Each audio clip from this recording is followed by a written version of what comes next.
Dober večer, cenjene gledalke, spoštovani gledalci. Moje ime je Ljuš Pertinač, Anže Logar še ni ustanovil nove stranke, vi pa spremljate najbolj politično korektno oddajo slovenskih televizij. V Državnem zboru je na pobudo predsednice Državnega zbora potekal posvet za boljšo prihodnost živali, ki se ga je udeležil celoten državni vrh. Organizatorica je seveda morala storiti prvi korak in je posvojila mačko. Kdaj bo posvet za boljšo prihodnost ljudi, ki skrbimo za vse te živali, tiskovne agencije žal ne poročajo. Sedaj pa se lotimo 72. oddaje legendarne 6. sezone Faktorja na TV3. Resnica boli, komentarji še bolj. Danes bomo za vas komentirali čista jeba, zakaj je vlada razjebala plačni sistem. Zdravniki, sodniki in tožilci, najvišji funkcionarji, začelo se je višanje plač v javnem sektorju. Kdaj bodo na vrsti univerzitetni profesori in zakaj je vlada razjebala plačni sistem v javnem sektorju, bomo vprašali našega posebnega gosta, bivšega rektorja Univerze na Primorskem in vrhunskega znanstvenika dr. Dragana Marušiča in našega stalnega komentatorja dr. Igorja Lukšiča. Dragan, Igor, toplo pozdravljena v Faktorju. Dobar dan. Lep pozdrav. Zdaj mislim, da, saj zate sem prepričan, Igor, Dragan bo pa povedal, če se motim, vidva nikoli nista bila neka blazna zagovornika Virantove plačne reforme, ne, s katero je bil v bistvu uveden ta enotni plačni sistem v javnem sektorju. Zdi pa se, ne, da s temi zadnjimi potezami vlade, ko obljublja više plače po dolgem in počez, levo in desno, brez nekih sistemskih rešitev, se zabijajo neki zadnji žeblji v krsto tega enotnega plačnega sistema. Pa me zanima, če se to slučajno zgodi, če bosta vidva ga pogrešala. Viranta plačni sistem? Ja, plačni sistem, ja. Viranta, že vem odgovor za plačni sistem, ne bolj zanima. Ja, jaz mislim, že takrat, ko smo mi šli v vlado, da bi bilo to treba odpraviti, oziroma ne v tem smislu, da ni primerljivega sistema, ki bi bil primerljiv za primerljive plače. Ne. Da bi bila razmerja med plačami, misliš? Ta sistem je zmeraj obstajal, ne. Tudi predtem, se pravi, je bila neka hkrati dinamika med plačami različnih sektorjev in tudi usklajevanje. In to bi moralo pustiti. Ne. Tisti, ki so se pa tega lotili, so se pa lotili na tak način, da prvič sistema niso speljali do konca. Mi vemo, da so tam neke kategorije pustili zanemarjene, recimo ravnatelje so pustili na 20% nižjih plačah, tako da če je kakšen visoko že postavljen učitelj, ravnatelj je šel potem na nižjo plačo in potem nobena vlada, ker je bila tistih 20% odvisnih od odločitve vlade, ali pa redke vlade so potem dajale tistih 20% in tako naprej. Mogoče še tole, pri plačnem sistemu, neko so zastavljali. Takrat 2007-2008 so šli s plačami politikov za 15% dol. Predsednik države, takrat je bil Danilo Türk, je dobil plačo, leta 2007 je verjetno bila prva in edina, pol pa 2008 naprej, 6600 bruto. 6600 bruto. Borut Pahor, zadnja njegova plača je bila 5400 bruto. Se pravi, ta demagogija in populizem v teh 10 letih je ubil plačni sistem tako, da je vrh, se pravi, in na vrhu so predsednik vlade države, državnega zbora, potem državni sekretar in tako naprej, pa ustavno sodišče pa gor in dol. Skratka, ker so to politično izpostavljene figure, so vsi se šli demagogijo pred volitvami. Ne. Tudi plačni sistem 2008, ker je bil pred volitvami sprejet, je šel s politiki dol. Ko je prišel Pahor, je že takoj na prvi, drugi seji vlade zmanjšal za en plačni razred vsem ministrom, potem še sebi in tako naprej. In s tem smo mi, ko nismo pustili, da bi cel sistem dihal, smo samo minimalno plačo dvigovali. Zdaj še to uvodoma povem. Minimalna plača 2007 je bila 538 bruto, 2023 je 1203 bruto. se pravi 12-krat večja. Plača predsednika države pa za 1200 evrov nižja. Ne, to nas je ubilo. Ne. Zato imamo zdaj vse te kategorije ljudi vmes, se pravi univerzitetni profesori, vsi visoko izobraženi, akademsko izobraženi, raziskovalci, prej sem omenil ravnatelje, tudi visoko postavljeni učitelji, vsi ti z visokimi izobrazbami in visokimi položaji, vsi ti se ne premaknejo nikamor. Ne, in zdaj je jasno, ta vlada, ki končno ima eno večino, bo morala to dolgoročno zastaviti. Nemogoče je, ne, da pri tej inflaciji in pri tej rasti BDP-ja plače v javnem sektorju ne sledijo. Samo minimalna plača se prilagaja rasti BDP-ja in inflaciji. Vse druge pa zaostajajo. Ja. Dragan, zdaj redni profesor, ne, univerzitetni profesor, zasluži 2500 neto, približno. Zdaj, ti imaš kakšno predstavo, ti si vrhunski matematik, kako izračunajo to plačo? No, ta sistem je narejen po geometrijskem zaporedju vsakega razreda, v naslednjega je za 4% ali nekaj takega več. 3. Kaj je? Bilo je 4, pol so zmanjšali na 3,92, ne vem, takrat, ko je bil ZUJF. Zdaj, mislim, da plačni sistem, če smo vsi javni uslužbenci, služi, si jaz predstavljam temu, da skladno z možnostmi države ustrezno nagradi tiste, ki delajo kot javni uslužbenci, mora poskrbeti seveda tudi za tiste, ki so na najvišjih mestih, ker od tega je odvisno delovanje celotne države, naprimer predsednik vlade republike, Ustavno sodišče in tako naprej. In ko pridemo do točke, ko se vsemi temi preluknjavanjimi tega sistema se ta sistem ruši, pomeni, da enostavno ne služi več temu namenu. Ne more biti ni to primerljivo z drugimi pozicijami drugih držav v recimo Evropski uniji, če ima predsednik vlade ali pa predsednik republike in tako dalje, tam nekje 5500–6000 bruto. Enostavno to ne gre. Pustimo jasno, da posledično tudi vsi tisti v nižjih razredih, kot so med drugim redni profesori. Mogoče za primerjavo, leta 1988 sem zaključil svoje 3-letno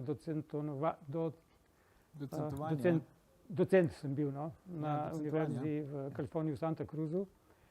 Moja neto plača je bila $3300. Govorimo nominalno dobrih 30 let nazaj. Kot rektor je bila moja plača približno 2900, včasih 3000 evrov. Se pravi, popolnoma neprimerljivo, razen tega, da je seveda moje življenje kot rektor je bilo bistveno bolj pestro, ampak ne po lastni izbiri. Zdaj sem dal en primer recimo na tej zgornji lestvici, ampak po drugi strani imam še en primer popolne neustreznosti tega plačnega sistema, so na primer računalniški tehnik ali pa računalniški eksperti za informacijsko tehnologijo. Te ponavadi nimajo izobrazbe primerljive z nekdanjo diplomo oziroma sedanji magisterij, ker so ti pač hekerji, če imajo sploh prvo stopnjo, ampak so nepogrešljivi. Njih se nikakor ne more, ker padejo v minimalno plačo.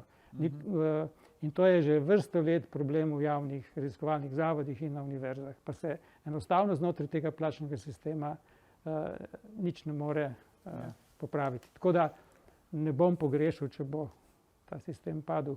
Ne more biti predsednik vlade, predsednik republike imeti nižje plače kot razni politično nastavljeni kadri po nadzornih odborih, upravnih odborih državnih firm. To je nehigienično, mislim, da je zgrešeno popolnoma. Aljoš, če je bilo takrat razmerje 2,7 najvišja, najnižja plača, se pravi ta minimalna plača, 12, 1:12, je zdaj 4,6. Ja. In recimo zanimivo, zdaj smo videli, kako se sindikati in minister za šolstvo hvalita, kako sta uredila pomočnice. Vzgojiteljic. Vzgojiteljic, ne.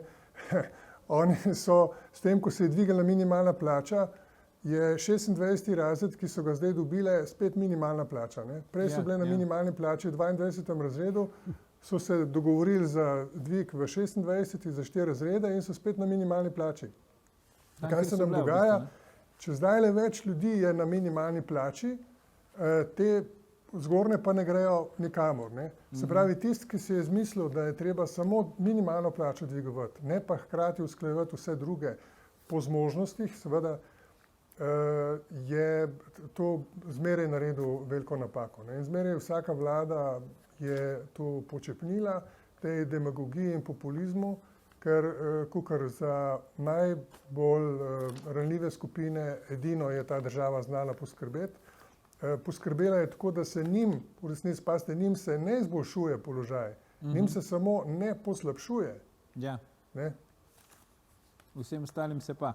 Zdaj, vlada predlaga, da bi ponovim to razmerje, ki je zdaj, kot si rekel, Igor, 4,6, nekoč je bilo pa tudi 1:12, da bi bilo 1:7 med najvišjo pa najnižjo plačo v javnem sektorju. Se vama zdi to ustrezno razmerje 1:7? Ja, dobro, 7 je tako čarobno število, tako da če bojo... Pravlično, ne? Ja. Tudi v matematiki se marsikaj obrne pri 7.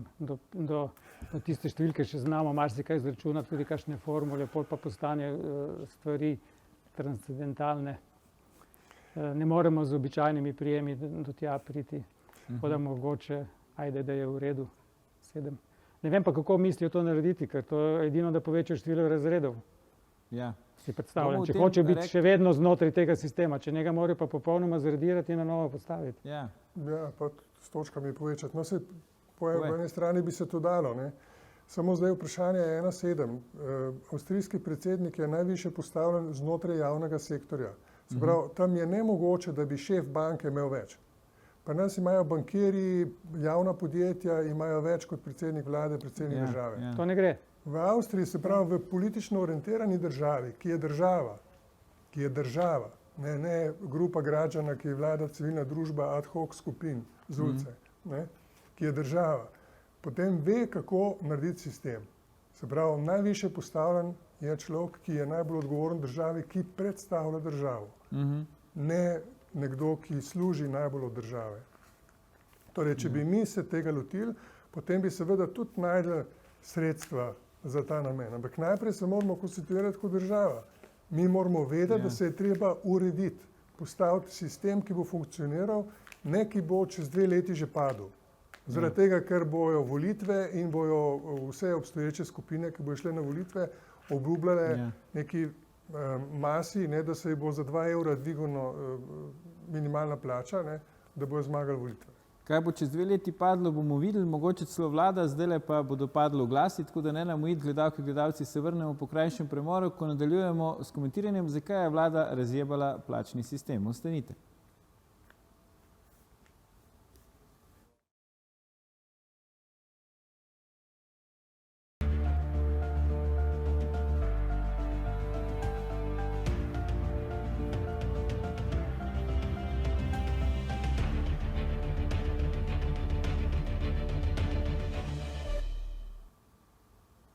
Ponovno pozdravljeni, z nami ste še vedno naš posebni gost, Dragan Marušič in naš stalni komentator Igor Lukšič. Pogovarjamo pa se o tem, zakaj je vlada razjebala plačni sistem. Dragan, zakaj se nam stalno dogaja, ali pa recimo bolje rečeno povsod, ne, da tisti, kot je prej rekel Igor, ki je na vrhu piramide v določenem sistemu, družbenem podsistemu ali pa v določeni organizaciji, nima najvišje plače. Ne? Vemo pač, rektor nima najvišje plače na univerzi, ne vem, v zdravstvu tisti, ki so na vrhu, nimajo najvišje plače, v politiki se nam to dogaja, da nima tisti, ki je na vrhu, najvišje plače in konec koncev, kot je rekel Igor, tudi v osnovni šoli ravnatelj nima najvišje plače. Zakaj mi ne znamo narediti sistema, po katerem bo tisti, ki nosi najvišjo odgovornost, ker verjetno je zato na vrhu, ker nosi najvišjo odgovornost, potem tudi najbolje plačan, vsi ostali pa pač skladno z svojim položajem oziroma odgovornostjo relativno glede na tega, ki je na vrhu. To je verjetno ko se temu reče, naše prekletstvo slovensko. Ne? Po eni strani sve se zavedamo, da moramo imeti tudi elito, tisti, ki so na vrhu, vodijo stvari, usmerjajo in tako naprej. Po drugi strani pa nas to moti, ker vi pač ne boste štrleli ven, saj niste nič boljši od nas. Na internetu sem najdel enkrat eno sliko vžigalic skupaj, kjer je štrlela ven ena, edina je bila zažgana. To se mi zdi, da zelo simbolizira slovensko sceno. Tako da, kaj je treba tukaj narediti, je premagati to prekletstvo in jaz si vedno upam, da bodo mlajše generacije to zmogle. Ampak mlajše generacije, ki bodo v sebi nosile tudi nekaj tega tradicionalnega genoma slovenskega, ki bi moral nasprotovati slepemu sledenju prav vsemu, kar pride iz tujine, od drugod, ponavadi iz zahodnega sveta, ker prav vse ni zlato, kar prihaja od tam. V tem smislu si predstavljam tako, odločili smo se za Evropsko unijo, pa za NATO, zdaj moramo, hočeš nočeš, tukaj biti. Upamo lahko, da nas ne bo preveč tolklo po glavi, ampak določene stopnje svobode še vedno imamo pri urejanju nekaterih podsistemov. Meni se zdi ta ključni so trije, tudi sodstvo, poleg zdravstva in šolstva. Ker prihajam iz šolstva, recimo, da se bolj ukvarjam s tem, od osnovne šole pa navzgor do univerze je treba kakšne stvari urediti. Plačni sistem je samo eden od teh. Opažam že dlje časa, naprimer, da obstaja še en problem, ki se bo pokazal čez leta šele. Naprimer, vsi zelo nekako potiskajo dekleta tudi v študiji tako imenovanega STEM-a, se pravi naravoslovje, tehnologija, matematika in tako naprej. Ja, imamo inženirke leta in tako naprej. Ja, in tako dalje. Nihče se pa ne ukvarja s tem, da je naprimer v psihologiji 1/10 samo fantov, v medicini je samo 1/3 fantov in tako naprej. Zdaj, mogoče lahko kdo zamahne z roko, nič hudega za kliente na psihologiji, bojo pač dekleta vse to opravila, oziroma ženske, psihologinje klinične, ampak tukaj bi vsaj to veljalo reči, da je boljše, če imamo dva vidika, tako tudi drugi vidik, moški vidik na recimo reševanje nekega problema, ampak recimo, da je to manjši problem, zagotovo je pa večji pri zdravnikih, ki nam jih definitivno primanjkuje, kot smo videli pri stavki pacientov, ali kaj je že bilo. Obenem pa spomnim se ene analize, kjer se je pokazalo, da je veliko pomanjkanje pri tistih podspecializacijah, ki so nekako bolj moško naravnane, kot naprimer kirurgi. Tam je, spomnim se številke, pod 50% pokritost. Spravi, take stvari nas potem, in zdaj je tako, zdaj mi itak rešujemo napake od prej. Medtem ko, če zdaj nič ne naredimo, potem še 5, 6, 7, 8 let ne bo nobene rešitve. To so recimo en vidik je ta. Drugi vidik je pa en še bolj zanimiv meni, ta, da pri iskanju, torej spodbujanju deklet, da študirajo tudi naravoslovje in tako dalje, se pozablja, da pa družboslovje in humanistika in storitvene dejavnosti pa zelo malo fantov študira. Tako da hkrati pa je po ameriških predvidevanjih pričakujejo, da bo v teh disciplinah, iz teh disciplin bo poklicev 3-krat več na razpolago, kot pa iz STEM-a, iz naravoslovja in tehnologije. Kar pomeni, da nekako se nakazuje brezposelnost moških v prihodnosti, čez 5-10 let, kadarkoli bo. Jaz ne vem, ponavadi so bili, zdaj jaz nisem družboslovec, ampak kolikor se spomnim iz srednješolske zgodovine, so moški vedno nekaj morali delati, niso kar sedeli. Zdaj pa, če se nam nakazuje brezposelnost moških, kopice velikega števila, bo potem to nov element v družbeni skupnosti in bo treba zagotovo se s tem ubadati. Kaj narediti s temi? Jezni bili moški ali pa bomo vsi spremenili spola?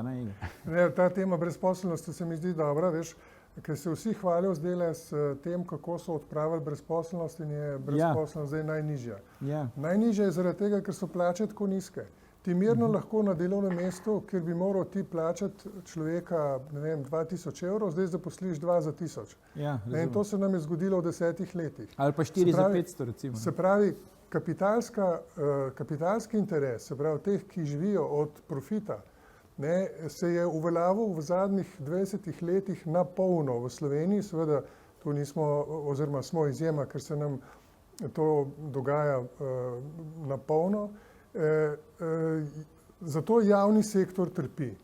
Poglejte, če je budžet čim manjši, se pravi, so davki čim manjši, obremenjenost profitov manjša, dohodek se, BDP se čez dalje manj BDP-ja gre v plače, pokojnine in tisto, čemu rečejo na kapitalski strani strošek dela.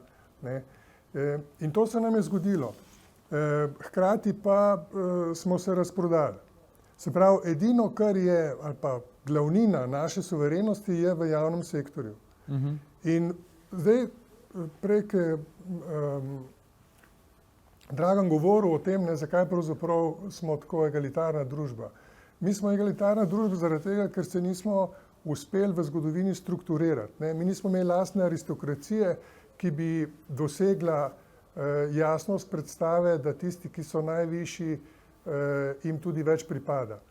Da tisti, ki so vmes, recimo meščanstvo, jim pripada neka srednja zgodba in predstavljajo jedro srednjega sloja, potem so pa drugi. Mi smo bili po večini kmetje in hočemo, da smo v tem statusu vsi enaki. Se pravi, imamo enake želodce, enako smo lačni, naši otroci hočejo imeti vsi isto, torej nobenih razlik. In to je seveda nepremagljivo. Mi nikoli ne bomo vzpostavili lastne aristokracije. Mi vidimo, da naša lastna aristokracija se vzpostavlja tako, da dela v tujih podjetjih ali gre v Bruselj. Se pravi, se šlepamo na aristokratskih potezah tistih nacij, ki so to pač vzpostavile. Ampak pazi, na tej točki nič slabega. Kje imamo mi problem? Če bi si mi kot država zastavili cilj, da branimo to strukturo v javnem sektorju zaradi tega, ker je to dobro za kvaliteto življenja vseh ljudi in bi ta kriterij upeljali, kvaliteta življenja vseh ljudi, potem bi bilo jasno, da ti, ki živijo samo od minimalnih plač, pa če so še tako visoke, enostavno dolgoročno v 10-20 letih ne bojo uspeli ohranjevati te minimalne plače na tej ravni, kot jo imajo. Ker ne bojo intelektualci zbežali ven. Ja. Namreč ta populistična zgodba, da je politika elita, ne, je absolutno napačna. Elita so ljudje, ki ne živijo od plač. Elita so ljudje, ki živijo od rent in profitov. Teh je v Sloveniji kar nekaj, če zdaj več. Pa tudi v politiki jih je zdaj če dalje več. Ne? Ja, ampak ne zaradi politike. Ne. Ja. To so ampak tisti, zdaj ki so prišli že vidimo, kot elita tja. Ja, in zdaj... Prihajajo v politiko, pa si dvigujejo kljub temu plače, da živijo že od rent pa tega. To je zanimiv, se mi zdi, proces. Ne?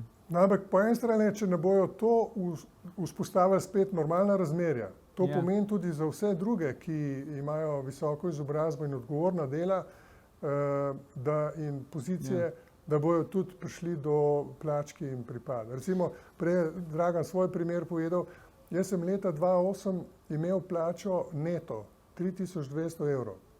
Zdaj imam 3100 evrov, se pravi, koliko je to, 14 let. 14 let mi je padla nominalno plača, ne da ne padla nominalno. Ja. In to je nekaj, kar enostavno se ne bi smelo dogajati. Ne? Redni profesor na fakulteti, ne, koliko imam zdaj, 37 let delovne dobe, ne, nižja plača. To je sistemska napaka, ne v tem smislu, da sem jaz len. Jaz lahko grem sneg kidati, ne bom zaslužil, ampak od intelektualnega dela ne dobiš nič več.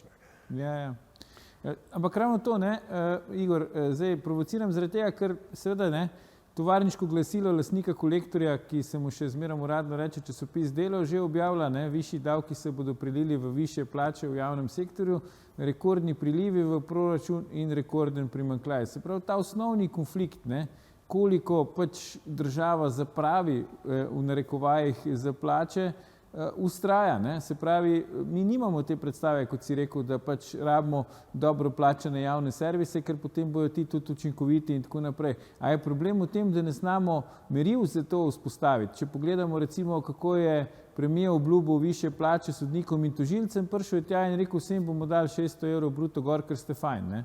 Skoraj dobesedno tako. Zdaj sicer že en teden iščejo zakonsko podlago za kaj takega, pa še niso našli, ampak to ne vliva verjetno na drugi strani tudi nezaupanja v to, da se ta sredstva, ki se zbirajo, potem nekako racionalno porabijo, ali kako?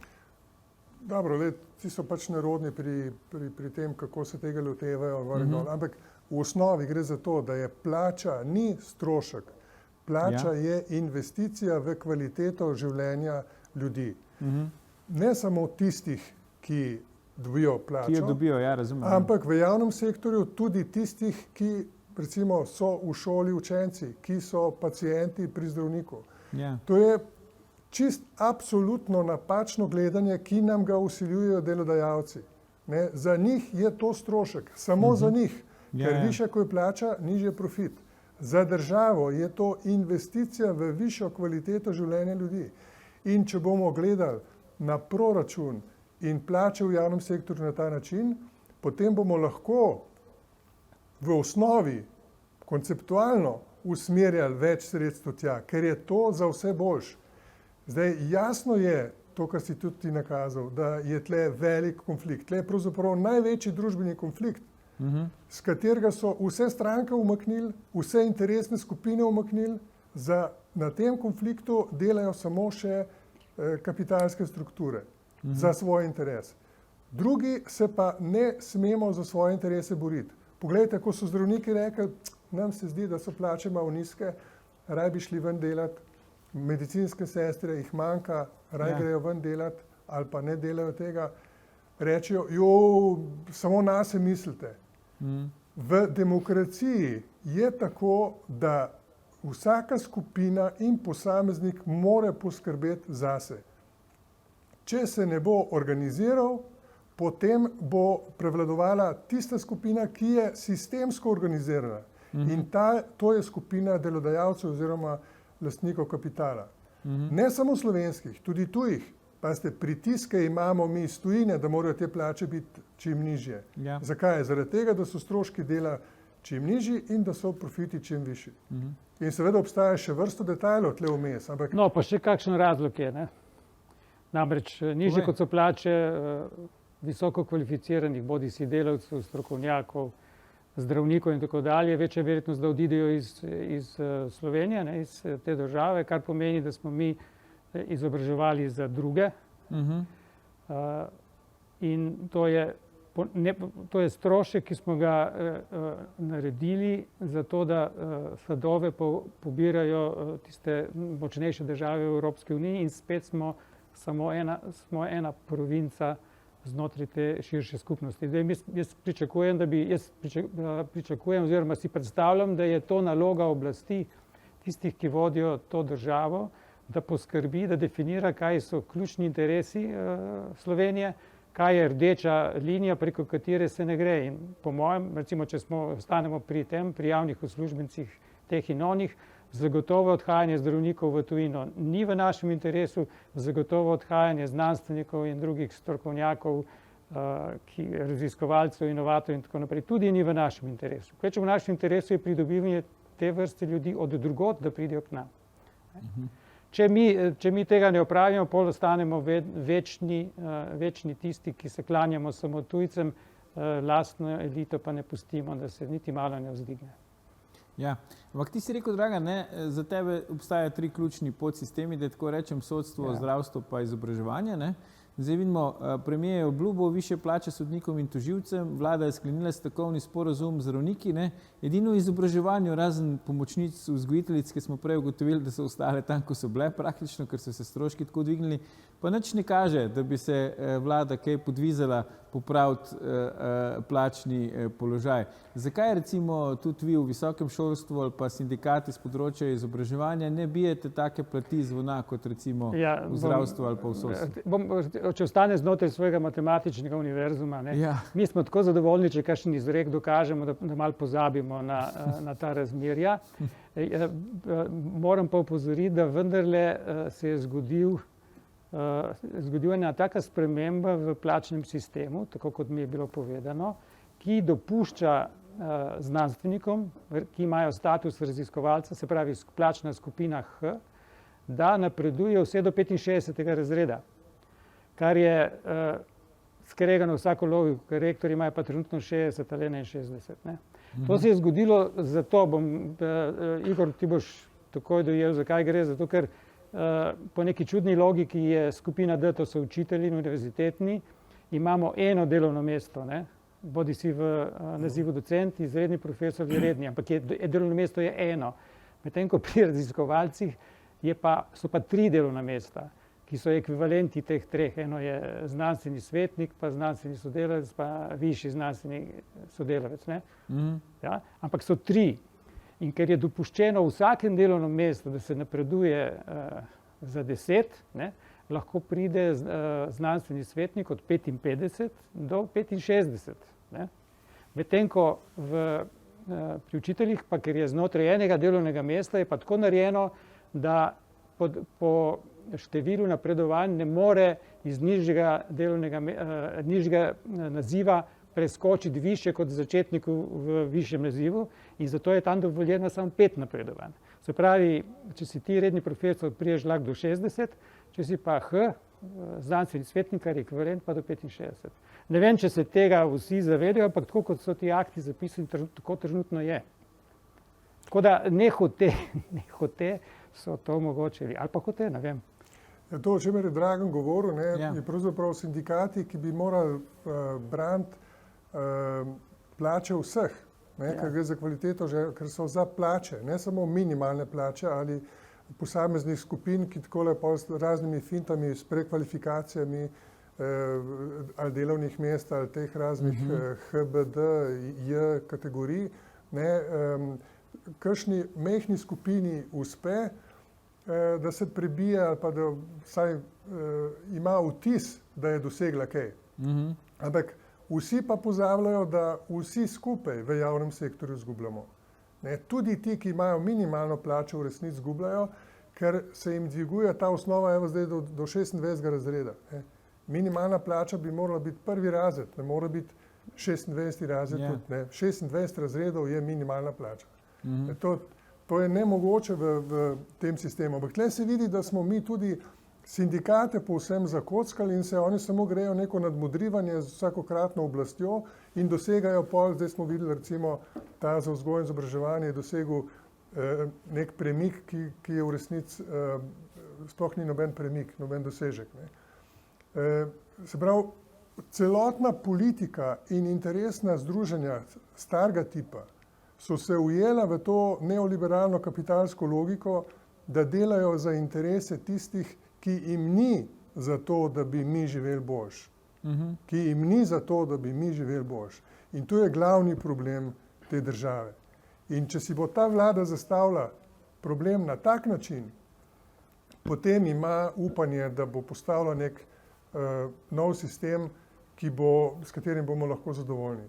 Če bojo pa šli tako, kot se zdaj lotevajo zadeve, katera skupina je najglasnejša in zdaj je neka splošna tekma iz tega nastala, potem pa seveda bo to peljalo v anarhijo in ne samo, da bo ta vlada padla, ampak si zasluži tudi, da pade. Zdaj, če lahko še dodam soglašanje oziroma strinjanje, plačni sistem, ki ima 26 za minimalno plačo, pomeni, da je odslužil svojemu namenu. Minimalna plača je razred 1, vse naprej je pa kolikor pač teh lestvic oziroma koliko teh stopnic potrebuješ. In konsistenten sistem bi bil torej tak, ki bi bil minimalna plača je razred 1, prehodi med razredi se lahko premišljeno definirajo, saj tudi ni nujno, da so taki, kot so, z geometrijskim zaporedjem 4%, pač skladno z zmožnostmi.